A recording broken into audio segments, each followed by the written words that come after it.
दुख भरे दिन गयो रे मम, সুখ ভরে দিন আয়ো রে আয়ো রে আয়ো রে। তুমি শুধু ধেই ধেই করে নাচতে থাকো, এখানে সন্তোষী আমাদের নাচাবে। Just chill mom, just chill. You know what, আমি বাইরে গিয়েছিলাম পাল বানতে, কারণ হলের ফিউজ উড়ে গেছে। আর আমার মাথায় একটা দারুণ আইডিয়া এসেছে। এই দেখো মম, এটা কি? এটা হলো এমন একটা ওষুধ যেটা কোনো প্রেগনেন্ট লেডিকে খাইয়ে দিলে তাহলে মাত্র 2 ঘন্টার মধ্যে ওর মিসক্যারেজ হয়ে যাবে। আর সত্যিটা জানার কারো সাধ্য নেই। বাহ, কি ভালো আইডিয়া বার করেছো তুমি। এবারে দেখো আমি কি করি। সন্তোষী, তোমার স্বামী তোমার শিশুর জন্য অনেক স্বপ্ন দেখেছে। যখন সেসব ভাঙবে তখন তোমার কি দশা হবে সেটা ভেবেই আমি অত্যন্ত প্রসন্ন বোধ করছি।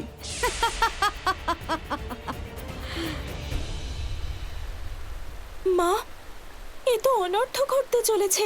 গোমাতা, আপনি চিন্তিত হবেন না। প্রত্যেক জীবের ভাগ্য আর সময় ব্রহ্মদেব তার আকার নেবার আগেই নিশ্চিত করেছেন। তাই সেই জীবের ভাগ্য কেউ বদলাতে পারবে না।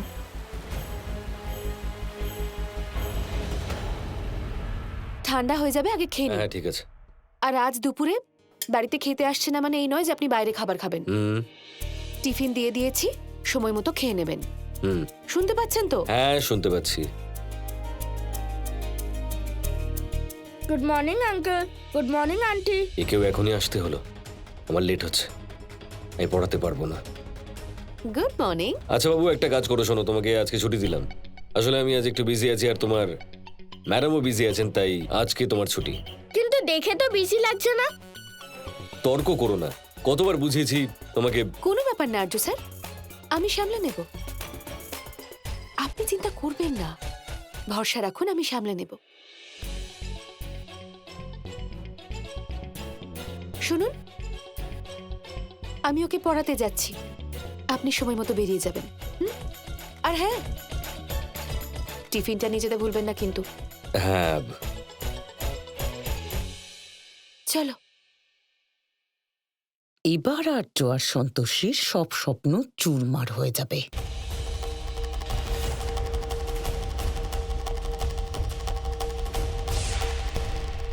আমরা নেচার থেকে শুরু করব, কারণ এটা খুব কনফিউজিং। নেচার মানে স্বভাবও হতে পারে, আবার প্রকৃতিও হতে পারে। হ্যাঁ, এটা কি করে হয়? প্রকৃতি ও স্বভাবও? হ্যাঁ, এরকমই হয় মাঝে মাঝে। ঠিক আছে, এবার স্পেল করুন। NATURE।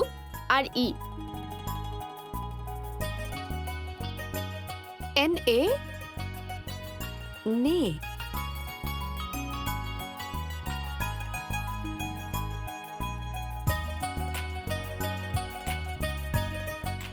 NATURE। এবার লিখতে লিখতে বলুন। সন্তোষী কি করবে কে জানে। যাই হোক, আমি বেরিয়ে, আমার কাছে সময় নেই, যা হবে দেখা যাবে। আর আই হোপ ও কালকের মতো সামলে নেবে।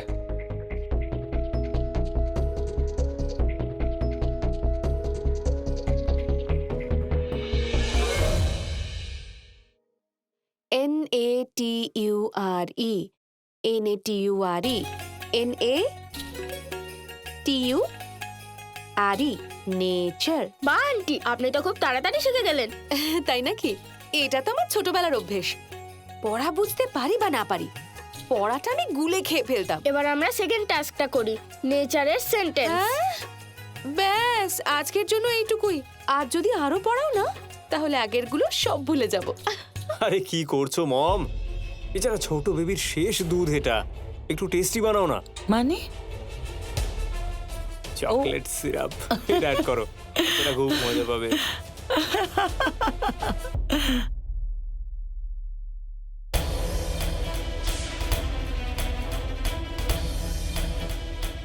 Very nice.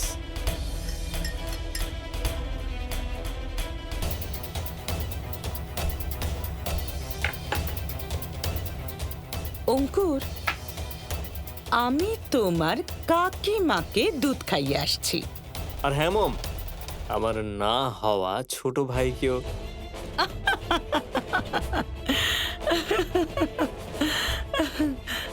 গরম গরম দুধ। আরে বাহ! না, এটা আপনি এমনি এমনি পাবেন না। কেন? রাইট অ্যান্সার দিলে তবেই এই চকলেটটা পাবেন আপনি। কি করা টিচার! পুচকে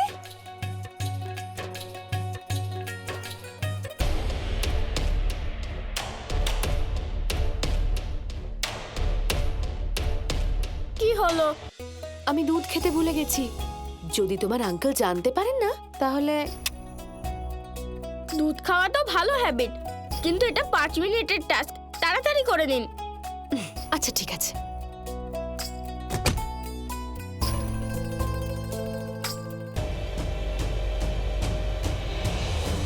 দেখো আমি লিখে দিয়েছি, ব্যাস এটা এইভাবেই লিখতে থাকো।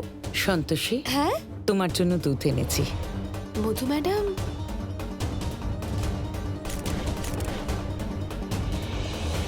আপনি কেন দুধ আনতে গেলেন? আমি আনতেই যাচ্ছিলাম। ধন্যবাদ আমাকে দুধটা দেওয়ার জন্য।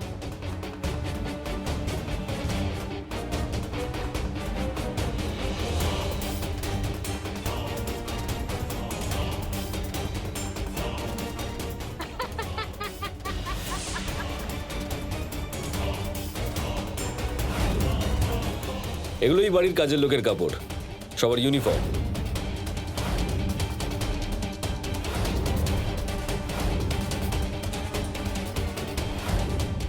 আমি তোমার সন্তানকে মেরে আমার অপমানের বদলা নেব। 1 মিনিট, আপনি দুধ খেতে পারবেন না।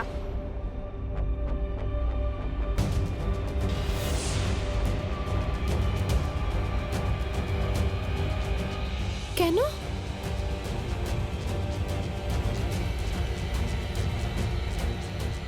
আমি বলতে চাইছি, যতক্ষণ না আপনি আমাকে এটা বুঝিয়ে দিচ্ছেন ততক্ষণ আপনি খেতে পারবেন না। হ্যাঁ, এক্ষুনি বলে দিচ্ছি তোমাকে। সোনা, তোমার আন্টির এটা খুব প্রয়োজন। আগে দুধটা খেয়ে নিক, তারপর তোমায় পড়াবে। হ্যাঁ, কোনো ব্যাপার না মধু ম্যাডাম, 5 মিনিট লাগবে আমার। আমি ওকে পড়িয়ে নিই, তারপর খেয়ে নেব। সন্তোষী, দুধটা খেয়ে নিও, নয়তো আর্য আমায় খুব বকবে। আপনি চিন্তা করবেন না, আমি খেয়ে নেব, মনে থাকবে আমার। দেরি করে হলেও আজ আমার প্রতিশোধ পূরণ হবে। এবার একটু অপেক্ষা করতে হবে। তাড়াতাড়ি খেয়ে নিও। হ্যাঁ,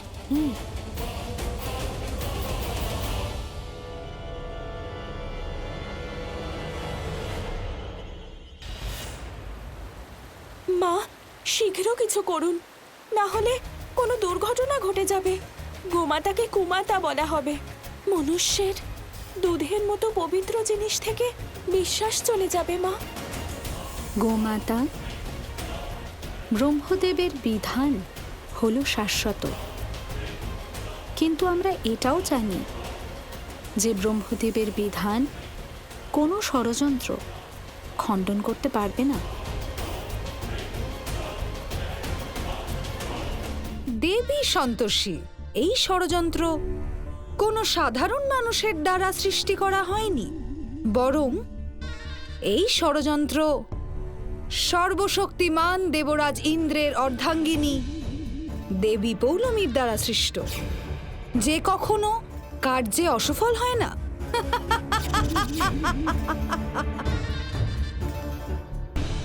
মাস্টার মশাই, অনেক দেরি হয়ে গেছে, এবার দুধটা খেতে দিন, ঠান্ডা হয়ে যাবে।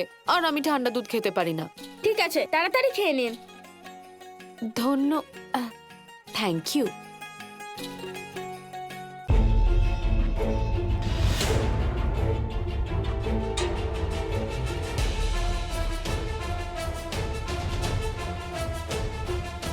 মম, অঙ্কুর বাবুর গলা।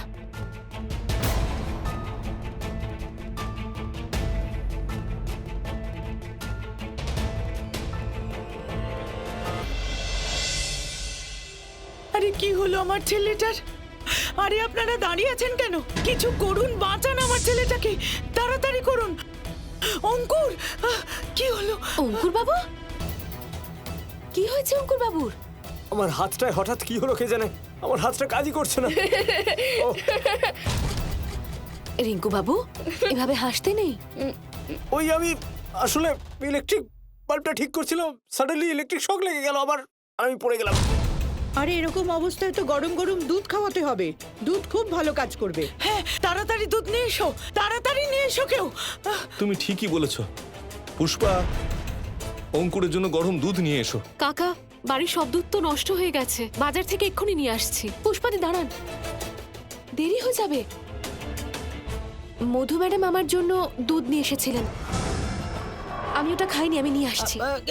হ্যাঁ সন্তোষী, তাড়াতাড়ি নিয়ে এসো, ডিলে করলে রিস্কি হয়ে যাবে। ততক্ষণে আমি ডাক্তারকে ফোন করি। অঙ্কুর, তুমি ঠিক হয়ে গেছো তো? ওঠো না, ওঠো। ওই দুধে তো আমার সোনার ওষুধ ছিল, যদি পেটে চলে যায় তাহলে কি হবে কে জানে। কি হবে সেটাও আমি জানি না, কিন্তু যেটা হবে খারাপ হবে। সন্তোষী, ছেড়ে দাও, এই দুধটা তুমি খেয়ে নাও, তোমার দুধ খাওয়াটা বেশি প্রয়োজন। অঙ্কুরের জন্য পুষ্পা নিয়ে আসবে। কিরকম কথা বলছেন আপনি? ওনার এই মুহূর্তে বেশি দরকার, আর পুষ্পাদির আনতে দেরি হয়ে যাবে। না না না, দেখো অঙ্কুর ঠিক হয়ে গেছে। অঙ্কুর, দুধ না, দুধ না, দুধ খাবো না। কি ছেলে মানুষই হচ্ছে, নিন, বাচ্চাদের মতন জেদ করবেন না। আমি সুস্থ হচ্ছি, আমি কি করবো দুধ খেয়ে? আমি দুধ খাই না। হ্যাঁ হ্যাঁ, দেখো অঙ্কুর একদম ঠিক বলছে, ওর তো সাধারণ একটা শখ খেয়েছে, ঠিক হয়ে যাবে। কিন্তু সন্তোষী, তোমার শরীরে রক্ত খুব কম, তাই জন্য দুধ তোমার খাওয়া উচিত।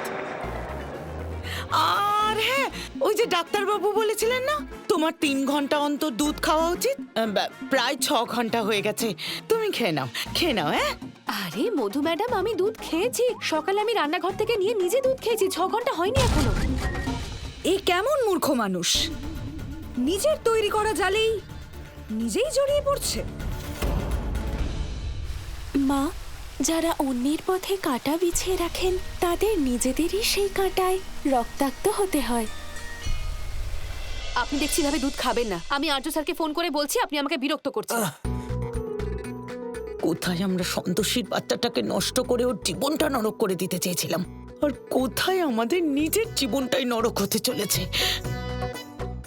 অঙ্কুর, দুধটা খেয়ে নাও বাবা, কি ভাবছো এত? অঙ্কুর বাবু, সন্তোষী ম্যাম যখন বলছেন খেয়ে নিন না, আমি ওনার জন্যও 1 গ্লাস এনে দেব। এই নিন। মম, আর জেদ করবেন না, খুব দরকার আপনার জন্য। আমার ম্যাডাম এত ভালোবেসে বলছেন যখন, নিন না। দেখলেন, বাচ্চাটাও বুঝতে পারছে। এই নিন।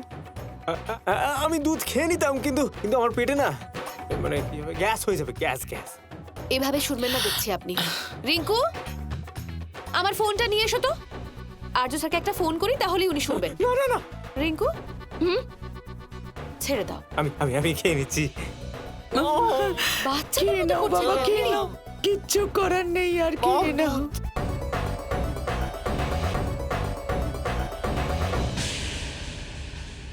এ কি অঙ্কুরের, কি অঙ্কুরের কি? রিঙ্কু, একটু ফোনটা নিয়ে এসো তো। না না, আমি খেয়ে নেবো, খেয়ে নেবো। কে জানে এবার আমার কি অবস্থা হবে। অঙ্কুর বাবুর হাতটা একটুও কাজ করছিল না, আশা করি উনি এখন ঠিক আছেন। ম্যাম, আপনি টেনশন কেন নিচ্ছেন? মা বলে যে দুধ খেলে সব স্ট্রং হয়ে যায়।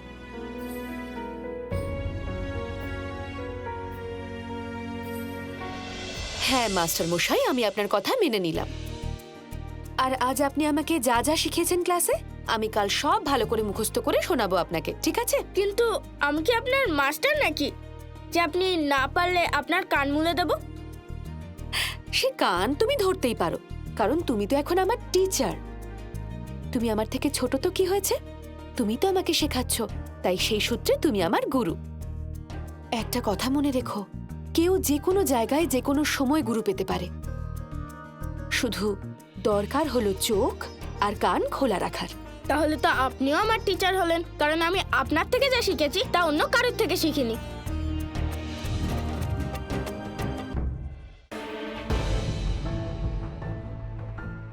মম, আমার পেটে খুব ব্যথা করছে গো। সব ঠিক হয়ে যাবে বাবা। ডাক্তারবাবু কিছু একটা করুন, ওর অবস্থা আরো খারাপ হয়ে পড়ছে।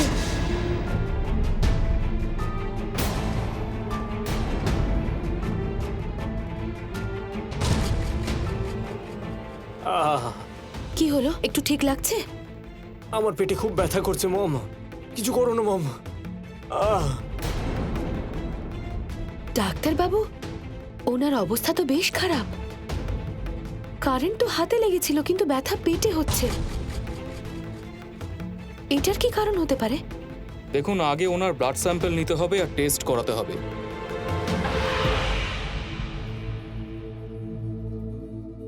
সন্তোষী, ওকে ঘরে আনার পরেই ওর পেটে ব্যথা শুরু হয়। অদ্ভুত ব্যাপার তো, কারেন্টের জন্য পেট ব্যথা। কি সমস্যায় পড়লাম, ডক্টরকে বলতেও পারবো না যে দুধে অ্যাবর্শনের ওষুধ ছিল। বুঝতে পারছি না যে ওনার পেটে কেন ব্যথা করছে। বিদ্যুতের শক খাবার আগে কি আপনার পেটে কোনো রকমের সমস্যা হচ্ছিল নাকি? না, তাহলে তো খুব তাড়াতাড়ি ওনার টেস্ট করাতে হবে। আপাতত আমি ওনাকে অ্যান্টিবায়োটিক দিয়ে দিচ্ছি। হতে পারে ওনার ফুড পয়জনিং হয়েছে। তবে এই ধরনের ঘটনা আমি জীবনে প্রথমবার দেখলাম, যে বিদ্যুতের শকের থেকে পেটে ব্যথা।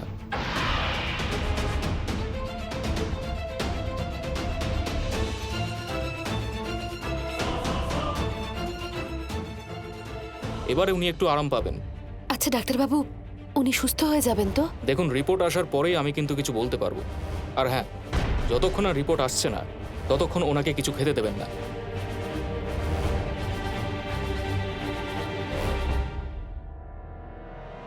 আসুন ডাক্তারবাবু।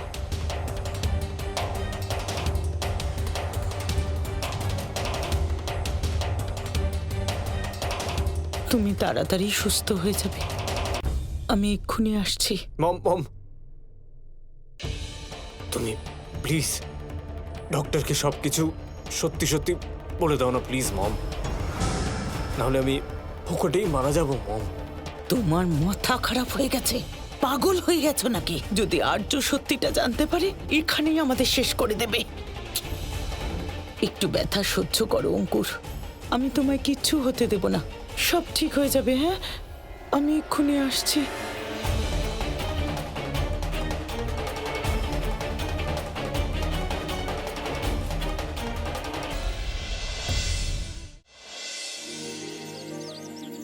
আচ্ছা সন্তোষী, একটা কথা বলো, তুমি আজকাল রিঙ্কুকে এমন কি পড়াচ্ছ যে অমর আজকাল সারাদিন শুধু তোমারই প্রশংসা করছে?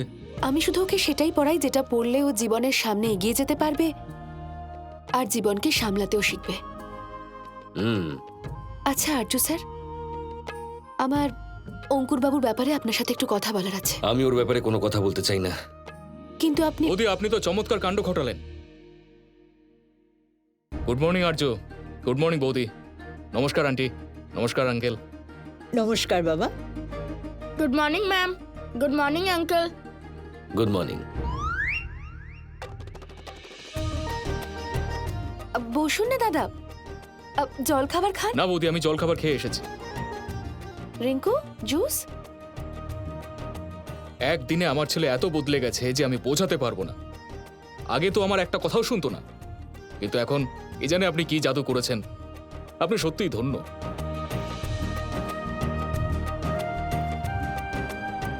সেরকম কিচ্ছু নয় দাদা, আমার তো রিঙ্কুর প্রশংসা করা উচিত। বাচ্চা যদি এত বোঝদার হয় তাহলে বোঝাতে সময় লাগে না। বাহ, আপনি সত্যি অসাধারণ। আচ্ছা আর্য, যাওয়া যাক। হ্যাঁ, ওই আচ্ছা শোনো, আমি এখন যাচ্ছি অফিস, আমি ফিরে এসে কথা বলছি। আচ্ছা। আর আই লাভ ইউ।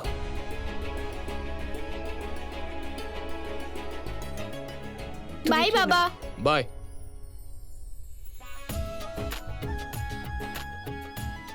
রিঙ্কু, আমরা পড়তে চাই। হ্যাঁ। জুস? নো। আপনারা জল খাবারটা খেয়ে নেন। হ্যাঁ মা। মা, আমি তো বৃথাই ব্যাকুল হচ্ছিলাম যে সন্তোষীর অপমান হবে। আপনার শিক্ষার জন্য ও তো সম্মান লাভ করলো। সন্তোষীর স্বামীও ওর জন্য গর্বিত। সেই জন্যই নিজের ব্যবসায়ী বন্ধুর সামনে ও একজন স্বামীর মতোই আচরণ করেছে। গোমাতা, ভালোবাসায় এত শক্তি থাকে যে তা হিংস্র পশুকেও নিজের বশে করে নিতে পারে। সন্তোষী নিজের স্নেহ দ্বারা ওই বালককে সঠিক দিশা দিয়েছে। ভয় আমার এই কারণে লাগছে যে দেবী পৌলমী দেশ পরিপূর্ণ ওই মহিলার মাথায় বসে আছেন। উনি সন্তোষীর ক্ষতি করার জন্য যে কোনো সীমা পার করে যেতে পারেন আর আপনজনেরও বলি দিতে পারেন।